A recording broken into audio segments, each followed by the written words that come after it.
Hello, everybody.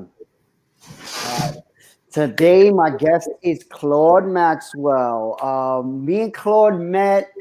How long ago was that class? Next Level Bronx. We took a class together that was given by the Bronx for businesses at a certain level that they could take this like super. It's like a MBA.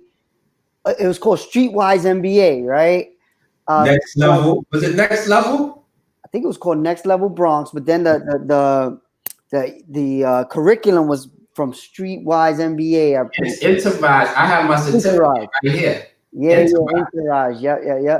So me and Claude took I think it was like a 12-week course or something like that, where we met every week and we went over our businesses, steady based on where we were and where we wanted to grow to.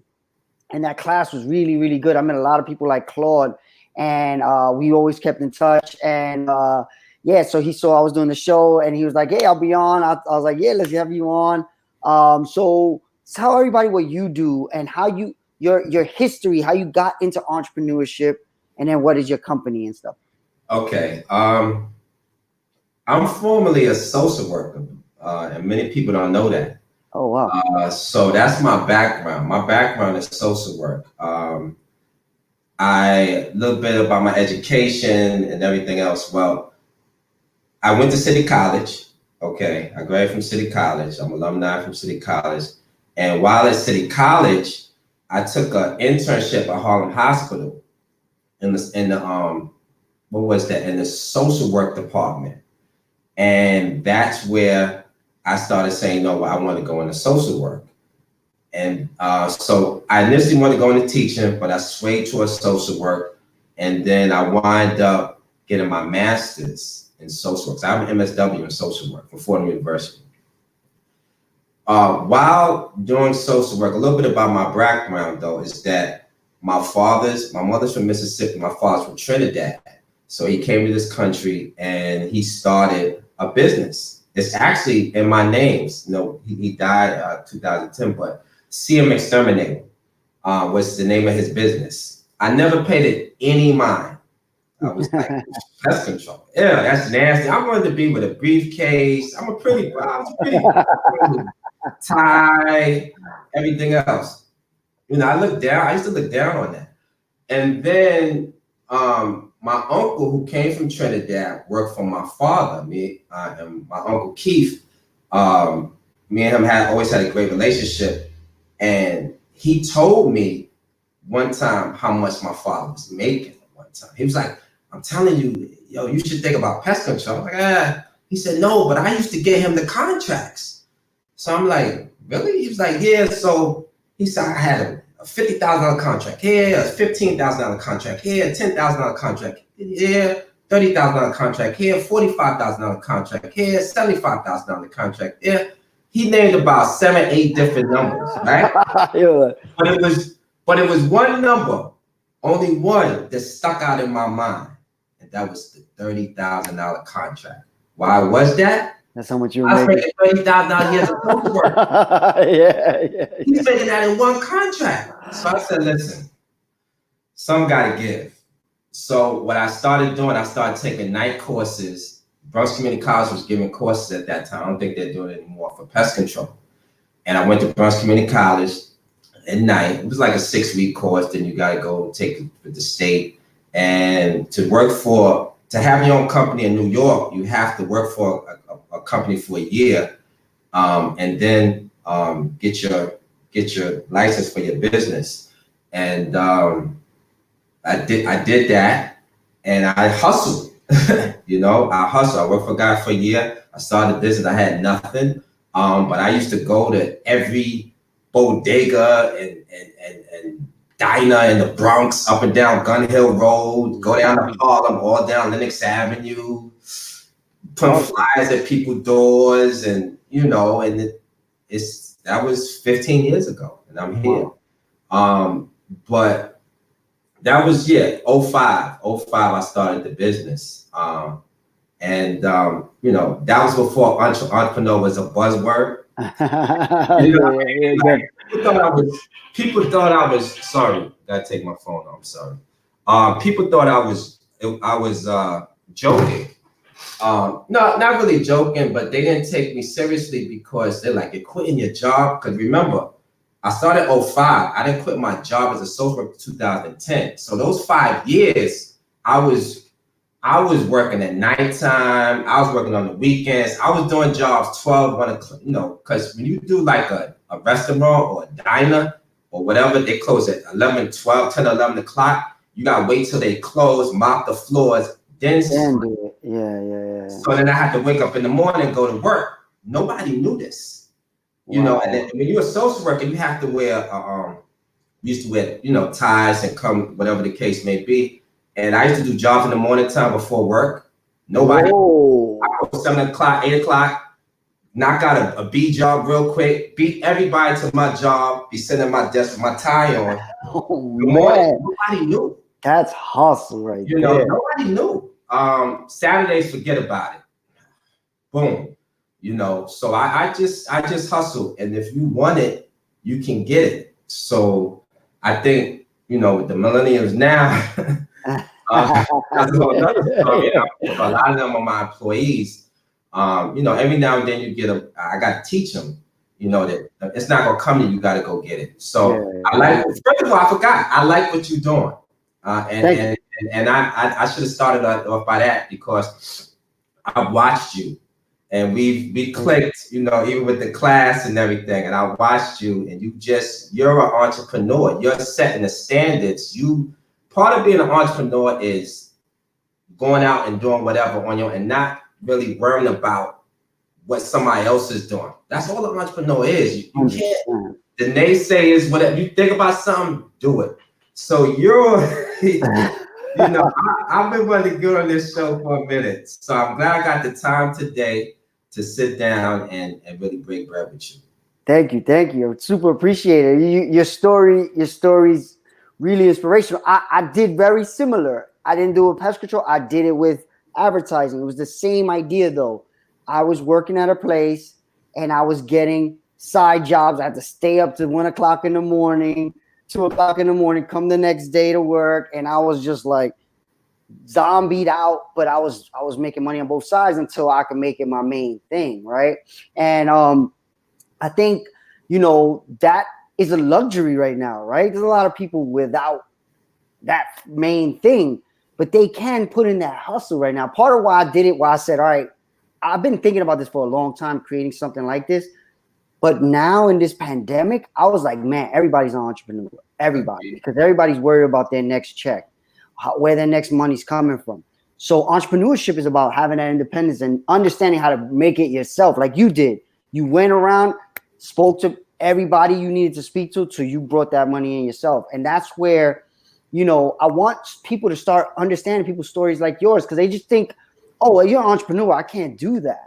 And that is not what it is. It's just you made the choice to control your own destiny. At the end of the day, you could have kept making 30,000, making that 4% raise maybe a year. You'd have been at 60 right now. I got a story for you though. Yeah. Even in my last job, that department no longer exists. They got laid off. That was about 3 or 4 years after I left in 2010. Around 2011, 12, they started it was budget cuts. That's another huge point of mine. No job is security. You think it's security till they gotta lay people off, right? And right now we're learning this on probably the largest level we've ever gonna learn it. Unemployment is skyrocketing because now all this depressed economy, people got to figure out how to survive. So of course they're gonna have to lay people off, people getting furloughed, people getting lower salaries. Not to say that this is easy. What we do is fucking hard. It is hard. And I know I've had conversations with you about it. I'm sorry. They have no idea. I mean, it's hard, but it's yours. And that's the main thing. It's hard and it's not. I think the hardest thing is when in the beginning, it's not overnight. And just for me, I used to go and give my card to diners and they used to look at it like it was nothing. They'd be like, but guess what? maybe a week or two later, they would call me because an inspector came in their restaurant and they wanted to see that a pest control guy was in there. Yeah. You know, nobody, we pest control is out of fear. Pest control, people don't call us unless they need us at the time. Sure. You know, I'm in Westchester County, so I have a lot of accounts that people don't really need my services. They're well off. So they may have me come for monthlies just because. But a lot of people just, and particularly in the city, they're like, I don't need it until it happens, until you get bedbugs.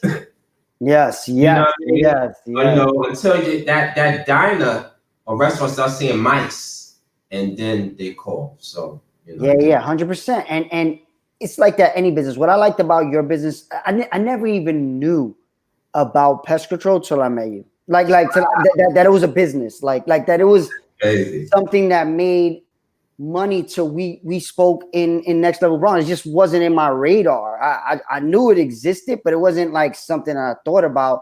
And then when you broke it down, because in the class we took, everybody had to break down their problems, come up with solutions, and figure out how to get to the next level.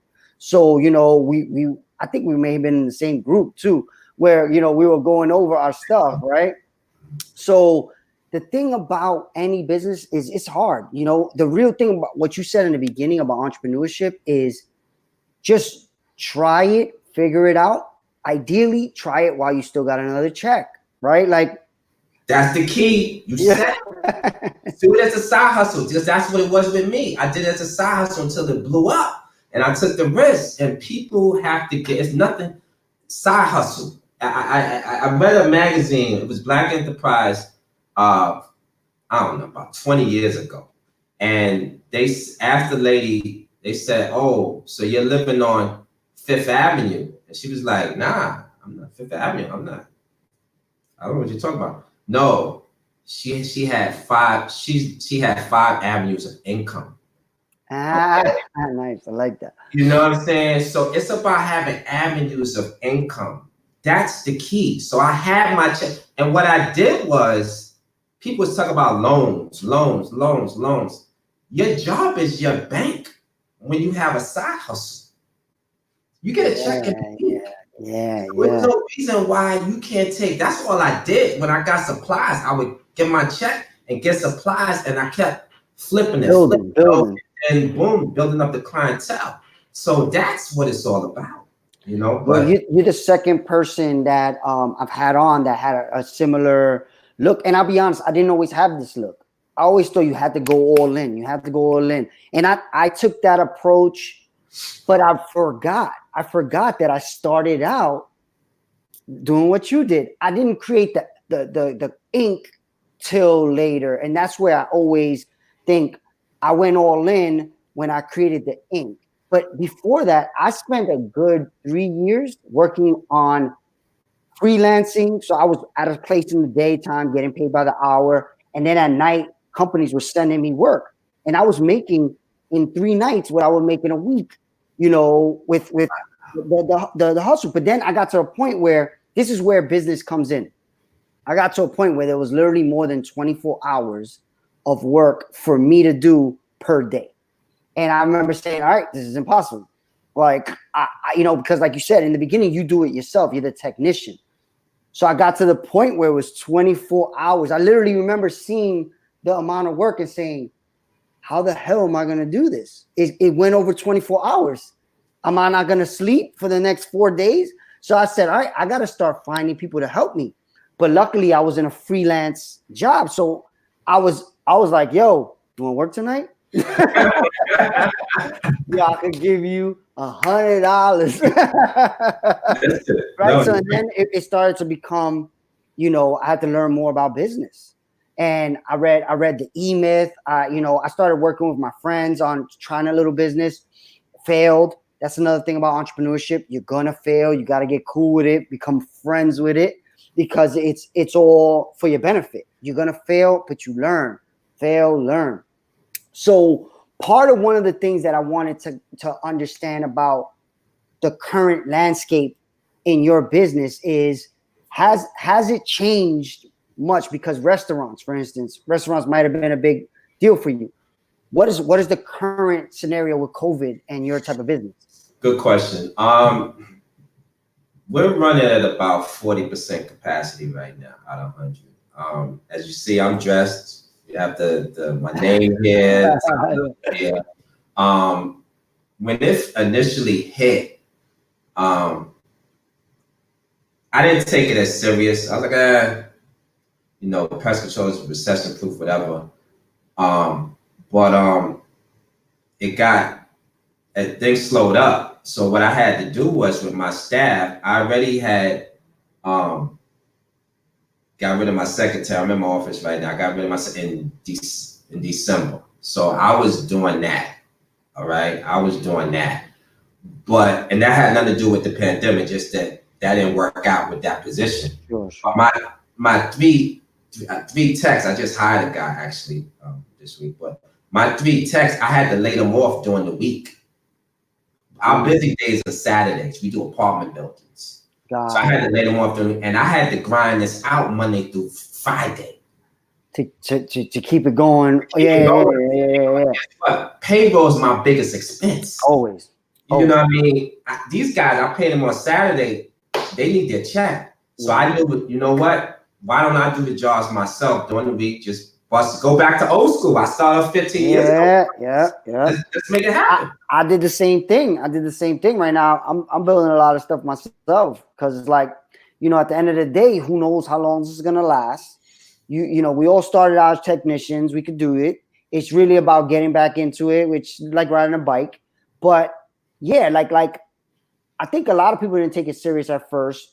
Industries like yours that feel like recession proof are still getting hit, right? So like one thing I heard an entrepreneur say is you got to think about it like when you get stuck in a cave because your leg is caught, you got to cut your leg off to survive, right? So like right now everybody's cutting their leg off to survive, right? And this, who knows how long, but that's pretty much what everybody's up to right now. Agree. Listen, I got a buddy of mine's $1 million company. He does awnings. He's hurting. He gets $20,000 job. He gets 10, 15,000. I mean, he's this is not the time right now to be flossing, as we say in the hood. and this ain't it. This is not doubt. Real. It's hurting everybody's pocket. So for me personally, Saturdays is my big day because that's residual income. Those billings I've had for years and it keeps just coming. So I have to have staff on there for Saturdays. However, it's been picking up. People, it's just sprinkles. So I've been having the guys 1 or 2 days. Like guys are working today, not many hours, throughout the week. I did hire a guy this week because I do have a big commercial account that I may be getting. So they don't care about they need service, a commercial account. So they're like, listen, we need you. They have stores all over. So that for that. And then I do get occasional bedbug jobs. My management company may call me. They need a bedbug job done. Yeah. So and I'm in Westchester. So some of these people up here, they've been calling. I need an ant job here or whatever. So that's been sprinkling in. So one thing I learned is that, it's okay to do it yourself, but you really want somebody else doing it for you. Yeah. Have a plan. And because right now, like you said, right, have that system. So if it starts to get too much for you or it's just doesn't make sense for you, you still can do it. And money, but definitely keep the business alive. Yes, that's the key. Yeah. Keep the business alive. And like you said, guys with $1 million businesses, $10 million business, everybody's hurting right now. There's nobody who's not hurting right now. And as an entrepreneur, I remember the first time I felt that like dip. We all have, as entrepreneurs. That first dip sucks, right? Where you're like, shit, did I do this wrong? Is this the right business for me? Right now, for me, I'm looking at post-COVID already. I'm saying, okay, good for you. I could survive, right? Good for you. I'll do whatever. I could do this, I could do that. What is your post-COVID plan, learnings from what's going on right now? Great question. Well, you know, entrepreneurs, as you said, we always think about the future, and everybody in any industry. When I talk to business owners, we all saying this ain't gonna last forever. Yeah. This ain't gonna. You know, but once it's even in the pest control industry, we already saying that once this is over, it's going to be bananas. So, because all this stuff, yeah. I'm gonna be honest. I'm gonna flip it out, and I'm gonna make you laugh because you said post. As entrepreneurs, we gotta adjust. So, guess what? These businesses and stuff, and people in general, and maybe some residential, are gonna need cleaning to open back up. You're right. So a lot of companies are going to have been switching over. You even see it in their names now. It'll be like ABC Pest Control and Cleaning. Got it. I switched over on my website now. I have COVID Cleaning. Nice. You know, nice. You gotta adjust to the flow. Opportunity. You gotta take opportunity and seize it. No doubt. So my guys, I'm thankful. You know, I'm going through some employees, but right now I got a strong crew, so they ready to just go get it. Sure. And they're like hungry. They're like wolves. Like, you go get it. So if I tell them, listen, we got a cleaning job. We got to go out there and clean this office facility. I got a generator now for COVID that cleans out the air and all this. Oh, it's not. Oh, wow. So if that comes, and I'm going to work on my current commercial accounts, my current management companies, I'm gonna step to them, my current customers, and see what they need done first, and then and Google is like a small business best friend, but that's a whole nother story. But that's a perfect segue, because I always think about right now we're getting a snapshot of the future. Like there's gonna be less because of automation and stuff like that. There may be less jobs. There may be a lot more automation technology that takes over jobs. Have you seen anything like that in your business where you can see technology affecting or maybe helping your business in a way that you need to step it up in or figure out more? Well, I've never been a tech savvy person, but I was forced into it when I became an entrepreneur. As a business owner, you have to innovate. You have to. So, I mean, if you want to just go back, when we do an invoice, we don't do paper. You know, we do sign with the phone. So that's another big thing, right? Because COVID is transferred. Right. So we don't do paper. Whatever the case may be. As far as innovation, computer technology, we're still what we do. The labor intensive is really a person. That's true. I'm more mean anywhere around, because I actually remember you were in the Next Level Bronx time. You were really doing good on Google and stuff, right? That's a technology innovation in sales that you really good point. And I know a bunch of, when you become an entrepreneur, you meet a bunch of people with businesses and stuff like that. Some people, a lot of entrepreneurs don't realize that you have to spend money to make money. And I know guys that are cheap. They don't want to spend the money. I'm being honest. They don't want to spend the money on it. That's too much. That's too that. That money comes back to you. So what I do now is, I've been doing this a long time. I don't even care. I'm just trying to help people now. That's my thing. If I can help somebody, and people are stubborn. They've been doing it for years. But I'm trying to put, they like Google is, and I just downsized my Google account because of the pandemic. Because they hit me for, somebody hit my account. So I was like, it's not really like that yet. When it gets crazy again. COVID hardcore, COVID clean. Yeah, exactly. It's gonna be crazy for our business when right now, nobody's treating the rats and everything. Yeah. It's gonna be crazy. And the rats are looking for shit right now. But I try to tell people on that aspect is that you gotta spend money to make money. We do trade shows, very expensive. Yeah, I remember this.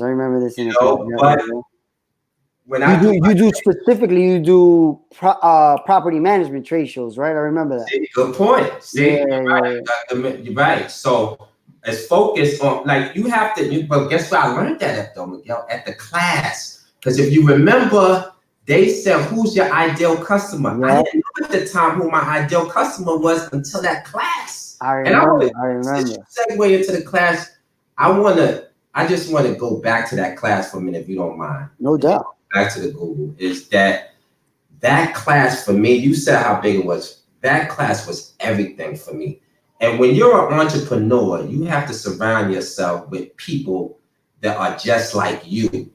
You guys, you and the other guys, y'all boosted me up. Because I was like, you're not going to learn nothing if you're the big fish. Smartest person in the room, no doubt. No doubt. You can't be the smartest person in the room and everything. Nah, I got the city. We don't have it now because I didn't even know it. The city of Yonkers contract, that was mine for like 3 years. I got that because all you guys had city contracts. Guys was like city, state, whatever. Yeah. And there was a guy in there, Latino cat, Nuri. He got up. Yes. He got up in the front of the class. I'll never forget it. And he said that when you bid on these contracts, you don't have to bid high. You could bid low. The key is to get in. Sure. That's the key. The key is to get in. Then you'll meet people as you get in. And this is a guy, Nuri. I don't know if you remember his numbers he was making a year. Oh, I do remember. Like, yeah, no doubt. On project management, yeah. I gotta reach out. Nori's gonna be on the show. I gotta reach out. Good. I gotta watch that show too. But yeah, so that's what people. So all right, ideal customer. I learned in that class what my ideal customer was. Yep. My ideal customer is Westchester County residents, where I'm located at right here. Property managers, management companies, and other pest control companies. Now you may say, well, how does that work? You know, I'm not doing it now, but people that know me in the field know I do heat treatments for bed bugs. Yep, I remember that too. I remember that was what you were trying to run ads on, right? I remember that. Yeah. They didn't have the equipment for it, so they would get the customer, and we would it to you, and we would take care of them. Another thing we do is maybe wildlife. A lot of people don't do wildlife. We have $1 million pest control company. Believe it or not, they don't do termites. They give us all their termites. Sure. So I learned that from that class. No doubt.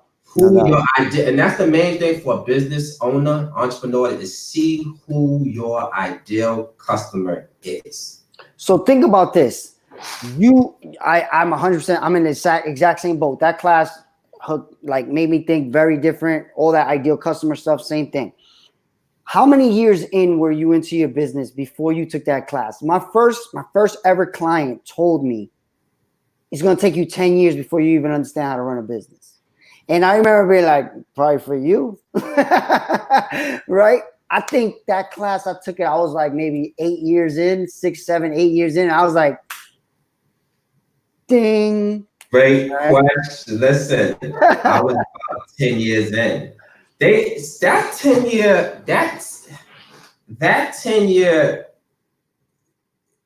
10 year, I should say, goal or 10-year number is so profound in business.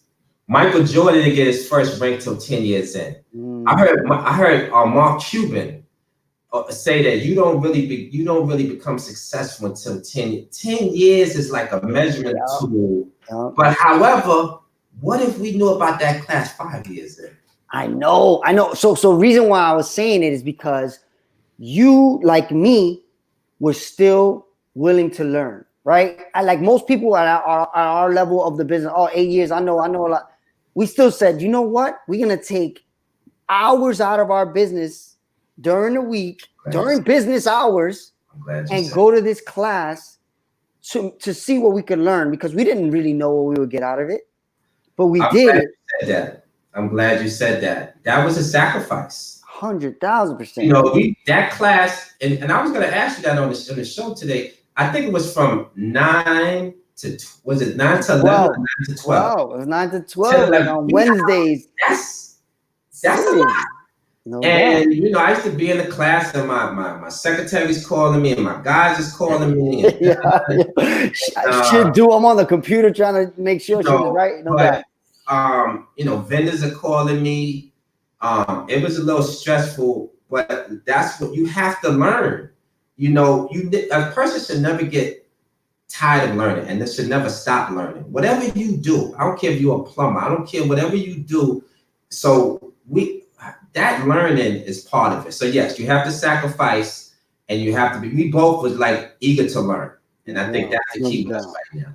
100%. And one thing I learned, I think, in that transition from job to freelancer to company is like I come from the creative field. That was my job, right? I was a creative, right? So I always felt like I want to make sure everything I do, I'm being creative. What I learned though is the learning process makes me feel creative, just like being creative does. So now I seek the learning out, but as entrepreneurs, I believe that's why we are drawn to education, because we're drawn to creativity. Right now, your business, you're already thinking bed bugs. I know those $1 million companies don't do bed bugs.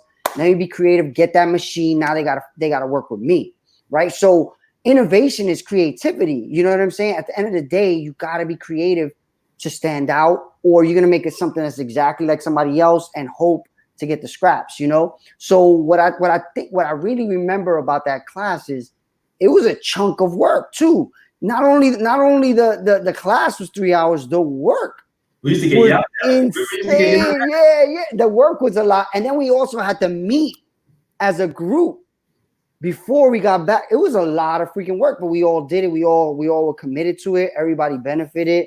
And we still talk to everybody involved, you know? So that was super cool. And I think part of it, why I wanted to mention that is I see a lot of entrepreneurs that are always like, I already know that. Or I know enough. You never know enough. Never know enough. Great.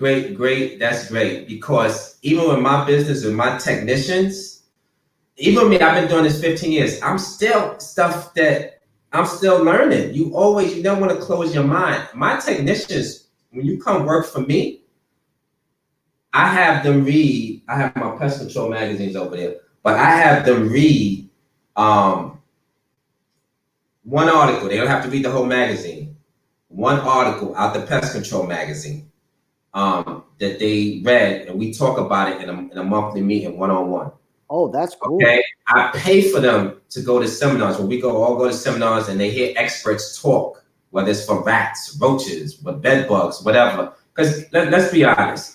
A lot of the guys, they won't listen to me, but they'll listen to the expert. I don't care how you. No, that's true. That's 100% true. You go out in the field and you don't know, because the customers are smart. They go to Google, they go online, and they find out on their computer what to use and how you treat and how does this work.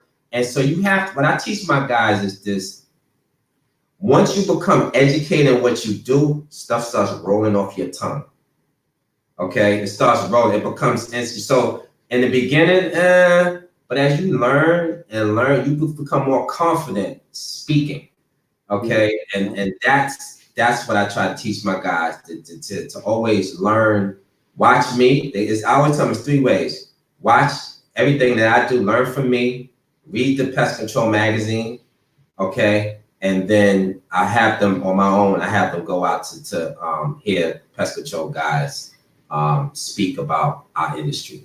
So that's really good. That's a good because one of the things I try to do that, but I do it wrong. I definitely do it wrong. I'm always like, read this book. So even my investor partners, they're like, nobody's gonna read all the books you're telling them to read, you know. And it's like you said, nobody's gonna listen to you. I gotta figure out another way to be like, this information is, I'm telling you, you want to know this information, you know.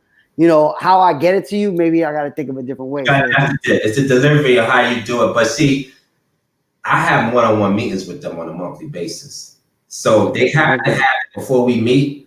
I tell them, listen, you got to read one article out the magazine. It could be roaches, mice, bed bugs, whatever. And we're going to talk about it, because guess what? as I tell them, I might learn something in the process. Exactly. That's pretty cool. I like that. That monthly. I like that. That's a good tool. I think that's a good thing. I'm gonna try to implement that. That's a pretty good idea.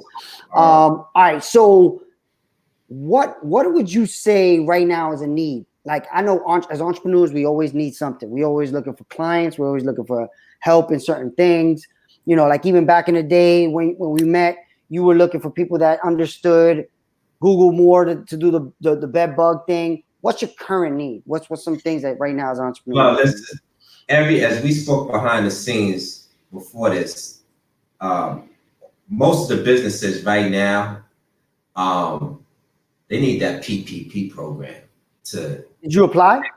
Yeah, I applied. This is what happened, and I'll break it down. When it first came out, for some reason, Chase and Chase, Bank of America were the main ones at the top. I'm a Wells Fargo customer. Wells Fargo didn't initially do it or whatever. They was on hold. Then all of a sudden, boom, they did it. It was a big rush. I got caught in that. I was in that rush. The day that they decided Wells Fargo started to do it, they put the close on it. They stopped it. They said that was the first round of money. Sure. Okay, that was the first round of money. So I do know people in the industry, a few guys that did get the PPP in my industry.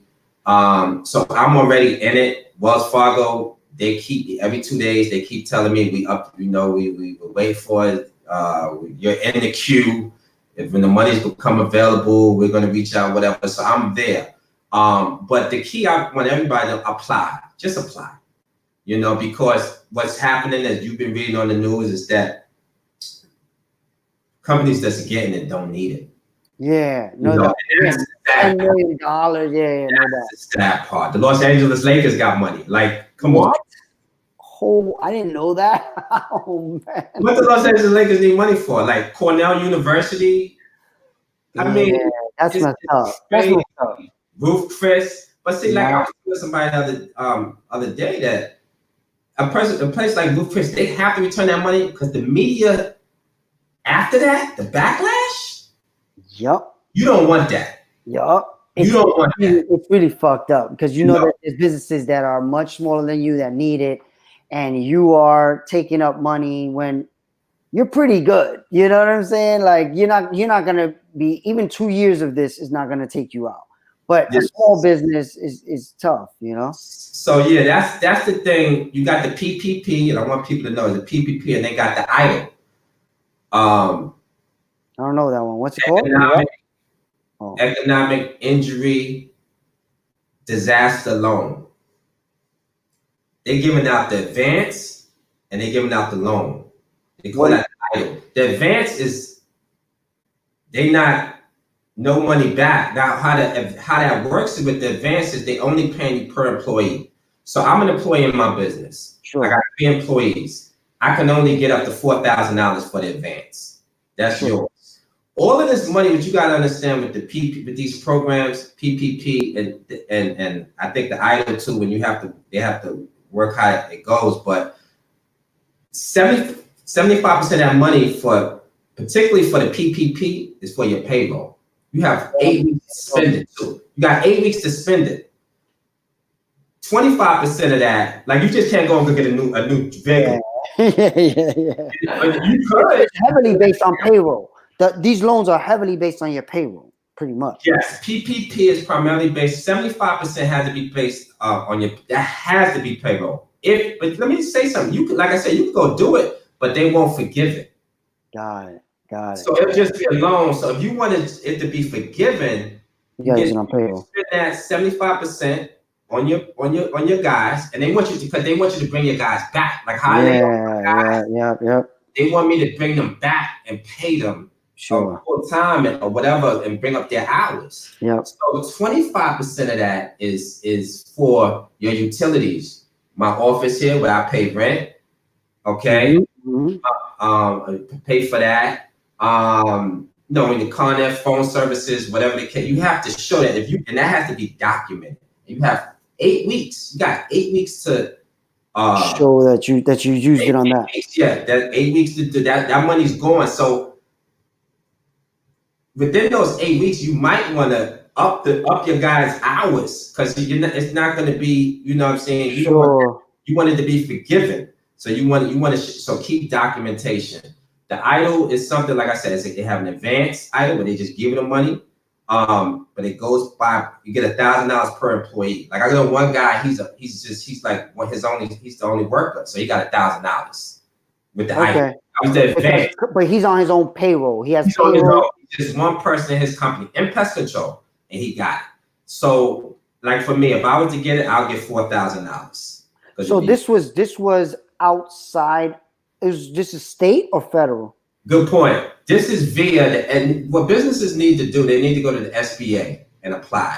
That's the federal SBA. Everything goes through them anyway. Yep. They have to deal with the bank, right? The bank and them work together. Yep. And you've seen the news where the banks are, because I wanted to know, like the banks are getting paid off for this. Like hell yeah. I just saw. I think one bank got $10 million in fees or something like that. They're getting paid, so that's the incentive for them to do business. They have a lot of these small banks. I applied for the PPP, and I didn't even get called yet through Spring Break in Harlem. They got one in Harlem and one in the Bronx. I heard. So I got a bank account and that one in the Bronx. Yeah, I didn't apply though because I mostly do freelancers, and they told me, it's based on payroll, and I don't even do payroll on my own. That's the key. Don't risk it. Yes. So but if you do payroll, like a lot of us do, and guess what? The payroll services make it so easy for, like, I'm with ADP. ADP handles my payroll. Yep. They have it set up that I didn't have to do anything. I just need to print out documents, take the numbers off the document, because they know. Oh, nice. That's pretty good of ADP. That's pretty good. This is a big thing. All their customers. Yeah. That's smart of ADP. And I sent that paper straight to the PPP people. I attached it to my application. That's genius of ADP. Genius. But I'm pretty sure a good majority, I know you got Paychecks, all these other, they have to be doing it, because if you want to compete in this market, we're going to remember who helped us right now. No doubt. Helped you survive pretty much. No doubt. If we survive. So that's yeah. So this is my third recession, I say, when I, working in, being an adult, my third recession. What are some lessons you learned in your first, because you like my age, what would you say in this recession that you were using? Because you started your business in 2008. You were. Yeah. So what was going on in 2008 that you may learn from now? Because I remember 2001, I was first getting out of school, working, and it crashed. And that was when I learned how to hustle. But what did you, any lessons to give the audience? I'll be honest with you. When we had that you talk about the real estate back in 05, 08 and all this stuff. Yeah. I was eating. Yeah, me too. Because you gotta understand, I was working and I was doing my side thing, so I'm getting all the money from the bodegas and these restaurants and people and word of mouth. So I was eating. This right here. This is crazy. This is. Yeah, but they're saying like this never in history has there been something like this. Well, 1918, but it was already a depression already. Like this just was like part of it, but this where everything's closed and the economy and who knows how long this pandemic is going to last. This is pretty crazy. Uncharted waters. What have I learned? My thing is stay open, survive. Survive. If you can keep your doors open, no matter what, it's going to end. But when it ends, it's going to be crazy. Are you going to be ready when this ends to handle the volume? It's going to end. We just want to win. So I'm preparing myself now, as you said. I just had an interview. I posted that I had it via Zoom. That was crazy because I'm so old school. I thought the guy was going to show up to the interview, and I'm like, all right, nobody didn't show. I had a 3 o'clock interview. The 3 o'clock didn't show up, but this is how the angle was, and this is my fault. And the 4 o'clock came. The guy called me. He's like, "Hey, yeah, Mr. Maxwell, I have an interview with you at 4 o'clock. you know, what I say, yeah. So you know me, I'm like the boss guy. Like, well, where are you? Like, you know, I'm here. He's like, well, I'm home. I'm like, you're home? Like, you gotta be kidding. I didn't say you gotta be kidding me, but I'm like, well, you're supposed to be here. Like, because a lot of times people can't find this place, the way the office is located, the building. So he said, well, you know, if you want me to come, I'll come. He said, but a lot of people have interviews via phones. He said, because in the thing it said phone. I said to myself, I didn't say phone interview. What it is when you make the Google Calendar, it just puts it. And right? then, and see, when I emailed him back, I always put a phone number just in case you get lost finding my office. So he took it upon himself, it was a phone. So I was like, but then when he said something and it caught me, and I should have known, that's why I said I was naive. He said, well, majority of people are not. They're doing phone interviews right now. Social distancing, no doubt. Yeah, no doubt, social distancing. I was like, yo, you know what? You're right. I said, matter of fact, so I went to my Zoom account and I said, hold on 1 second. We're going to do this via Zoom. And I had an interview with him via Zoom. I'm like, is this the new normal? Like, just I think the efficiency of that is pretty good though.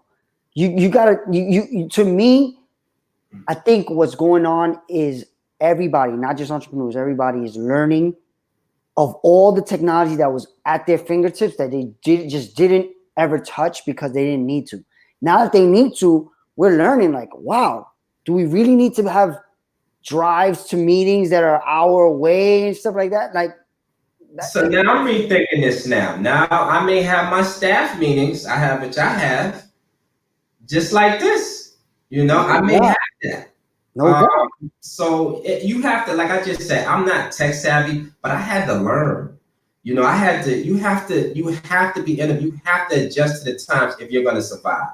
So I just, you know, I learned on my own. And I think right now that all of us, if you're tech savvy, obviously, but a lot of people that are not, you're going to have to get out there and learn if you want to survive. No doubt. And that's part of why I say, like, where is there tech opportunity in your business? Because I believe every business, just maybe that's it, the teleconferencing aspect of it, because maybe you could do more in-person client reviews, stuff like that, where it's like, hey, I just want to call you and give you an update on what's going on, you know, one-on-one, instead of having to, because I know these restaurant owners are all over the place. They're rarely in, you know, so maybe there's a way to use this teleconferencing thing to advance your one-on-one personal touch, you know, stuff like that, you know? Well, we do business, we do business with a vendor based out in California. Nice. You know, so the best way to explain it is they're like a middleman. So say they may have 50 Bed Bath and Beyonds that they service. Well, no, they're a middleman where they service these places, but they get plumbers, they get electricians, they get pest control. So when Bed Bath and Beyond or Wendy's or whatever who they have needs a service, they provide them with the service via us. We charge them, they charge Wendy's or Bed Bath and Beyond. So I have a contract with. They have a bunch of 7-Elevens all over New York City that we do. Nice. And all of that it's just strange how stuff. They're in California. No, excuse me, they're in Arizona. We're in New York. Both of us are eating. Yep.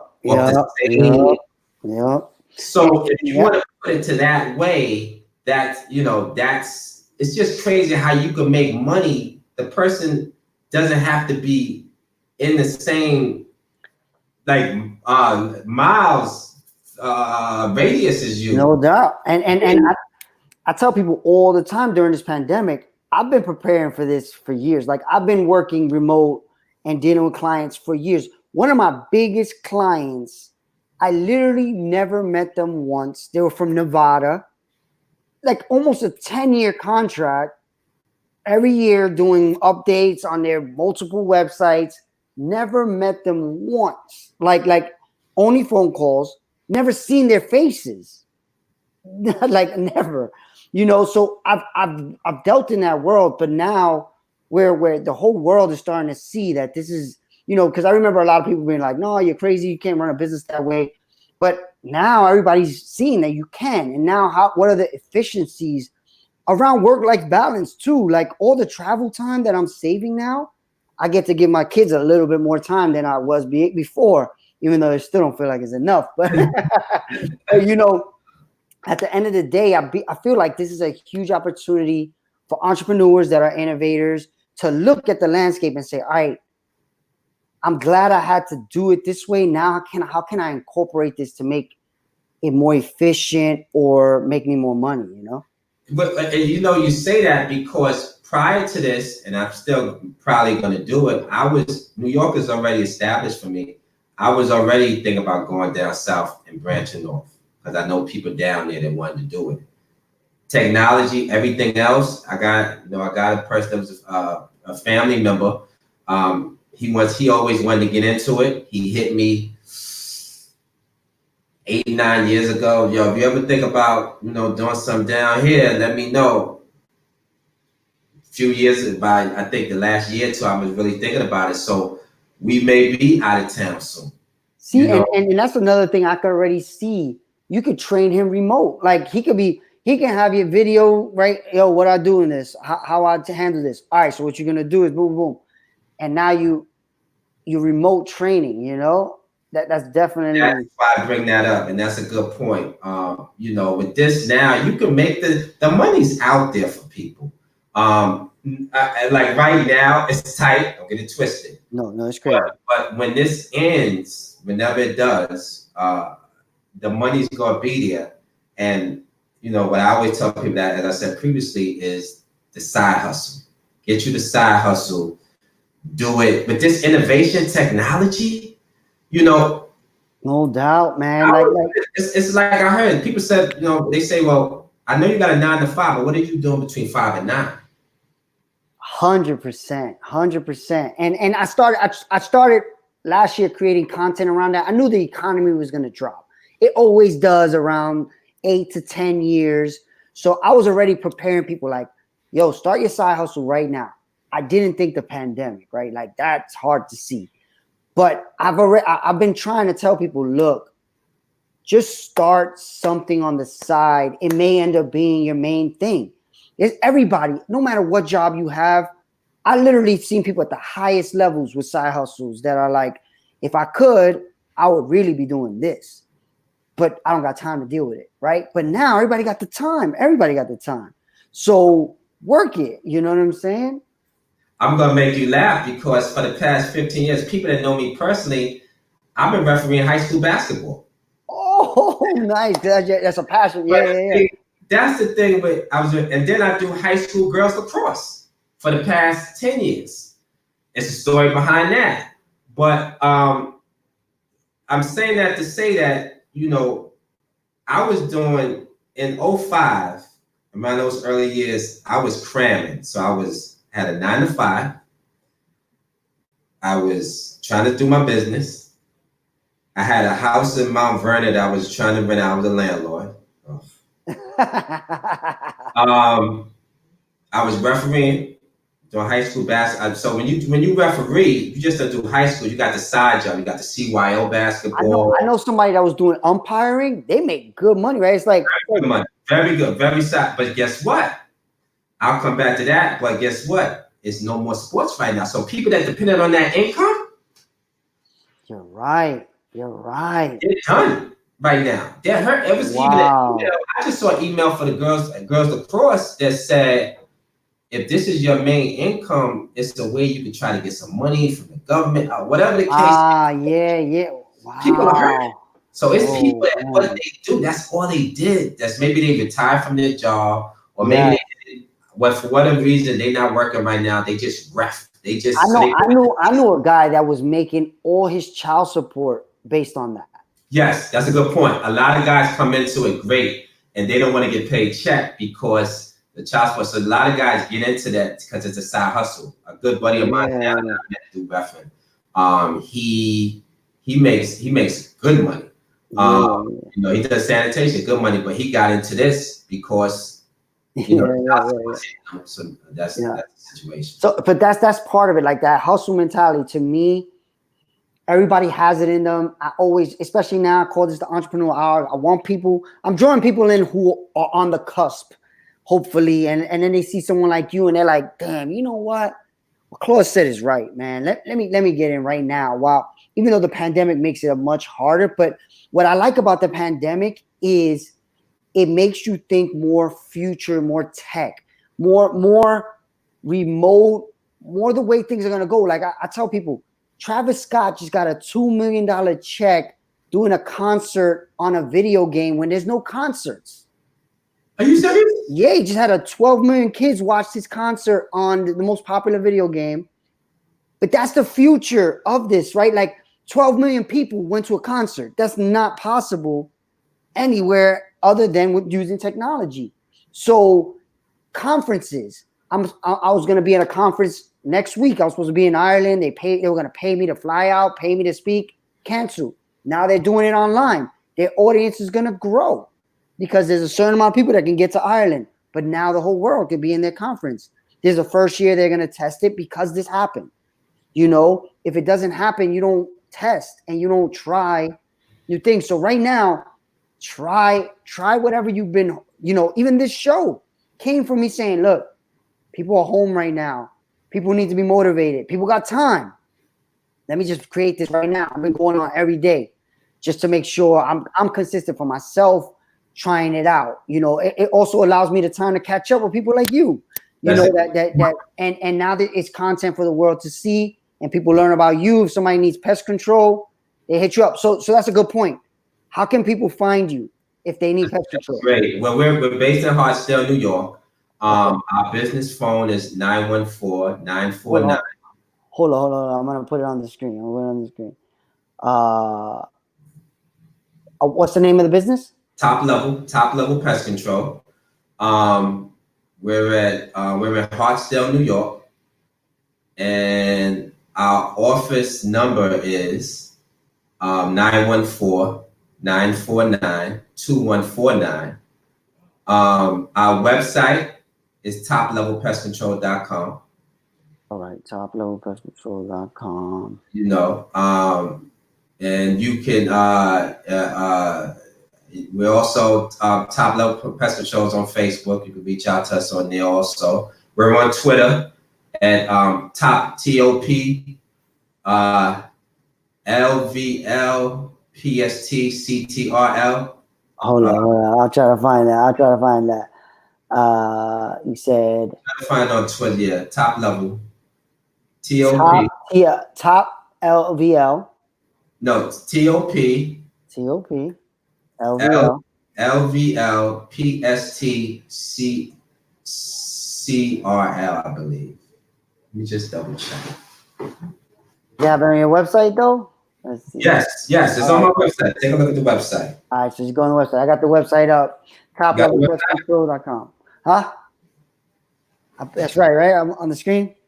Yes, you got the website. I got everything on the website, and you can reach out to us there. And listen, go get it. Follow Miguel. Follow him. I learned so much from him. I respect it. Your hustle is crazy. Thank you. It must be a Bronx thing. But this is 1,000%. You know, from the gutter, we both came from the gutter. We just trying to show love now, and all that. So thanks for having me. I wanted to be on here for a long time. Thank you for coming, man. Thank you. Good catching up. And definitely let's stay in contact. And good luck. Let's survive, like you said. Yeah, and another thing, whenever you ever want to, you know, I got the round table. You ever want to share anything on the round table? Definitely. I'm putting it. I'm gonna post this up there. You know it. It's on the round table, and any entrepreneurs out there, if you wanna just vibe with other entrepreneurs on Facebook, I have a group on Facebook. It's the Entrepreneur Roundtable. You're more than welcome to join and just vibe. Any questions you have, you could touch base, and we could do it like that. All right. Okay. So put that on the comments too. Okay. All right, good stuff, man. All right, so wait, let me make sure I'm put that. All right, so I just posted that everywhere. Good catching up, Claude. Amazing. Thank you. Thank you. I appreciate it. All right. All right. Be in touch. Yes, sir. All right.